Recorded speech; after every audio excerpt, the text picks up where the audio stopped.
This is my story, how I helped tens of thousands of students to see their future. Look good. Do good. Buy one. Give one. A simple solution to a huge problem that millions of children in China can't see what's in front of them. This is his story, how he helped To allow children to see. It's 2010 and Sam moves to rural Yunnan to teach English. I was living and teaching, it was a small town or a market town called Yongbao. So to get there you take, first you fly to Kunming, which is the capital of Yunnan. Who was to know that 8 years and 600 schools later, he'd still be here? So take us back to rural Yunnan. What was it like when you first arrived? Well, when I first went to rural Yunnan, I really had no idea what to expect. I'd been studying Chinese in college, but I didn't know anything about Yunnan, and rural China was a complete mystery to me. That's part of what attracted me to the program. It was beautiful, it really was. The school was surrounded by rice terraces. Most of the farmers still used water oxen. And how did you first notice that some of the children were struggling to see? Well, the group of us that started Education in Sight, we all noticed that a number of our students were really just clearly, they're squinting in class, they couldn't copy notes from the board. So much of the classroom learning in China, in rural China, is done directly in that manner. If you don't have that, then it's a huge impediment to your ability to review and to study. So it really became quite obvious to us very early on that there was a giant gap here. A lot of people would see this problem but have no idea how to tackle it. How did you first go about trying to solve it?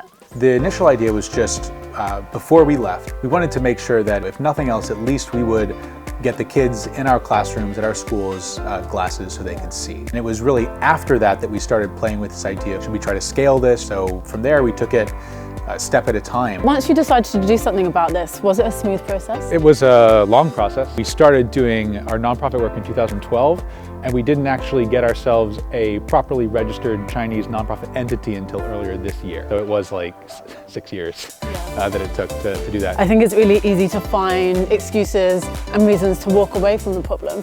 What would you say to someone who thinks like that? I wouldn't have blamed us if we decided not to stick with it. Just because you start a project like this doesn't mean that you need to spend the rest of your life doing it. So I think it's really important to remember that no one person can fix everything. So what really matters is to find one cause that you really believe in, that you really care about and are passionate about, and throw yourself into that. This is a really special place for me.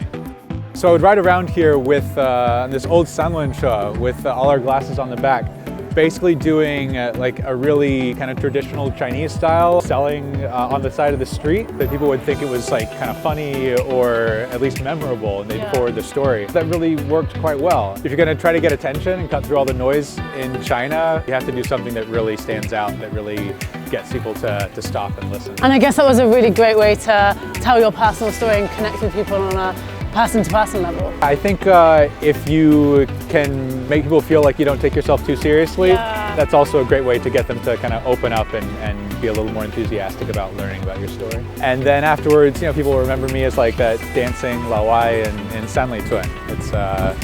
It's effective. Yeah, exactly. It's something. Overall, would you say it had the effect that you wanted?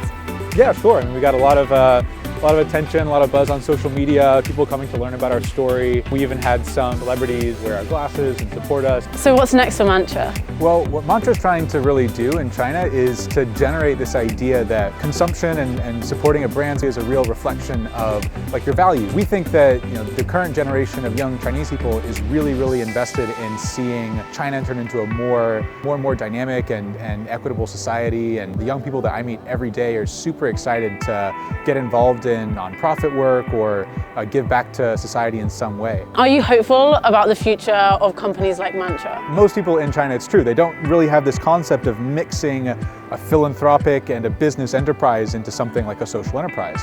So that means that the cost of education for our customers is relatively high. You can do business and charity at the same time, but at the same time, I think it's very sensitive. Other companies get out there and start doing this and mess it up, then they could mess it up for everybody. Given the skepticism around, say, possibly NGOs or social enterprises, what have you found is the best way to kind of brand yourself to the public? We're still experimenting with that a little bit. In Chinese, the phrase that we use the most is 公益潮牌, which is like a real juxtaposition of like 公益, which is a very like traditional word for charity, basically, social work, and 潮牌, which is like a trendy, basically like more of a streetwear brand, something like Bape, Supreme, or that sort of thing. And so we're trying to kind of mash those together. We're still kind of figuring out long-term what types of terms we'll use. So we've kind of played around with the idea of, can we build can we create a new word, a new term, or like something that doesn't have all of that history and kind of sensitivity and weight to it. If we're successful in what we're trying to do, then a few years from now, I think we can be acknowledged as one of like the very first, if not like the first, well-known social enterprise in China. So I hope that Mantra can be part of really leading the charge to get young people more involved in find their own mantras. Like, what do they care about? What do they believe in? How do they fill their time? What types of projects do they choose to support? I'm Sam, and that was my story. Oh, are we going? I mean, we're fine. Okay, okay, good. Yeah. Okay, wait. Need to look perfect. Okay. Okay, 3, 2, 1.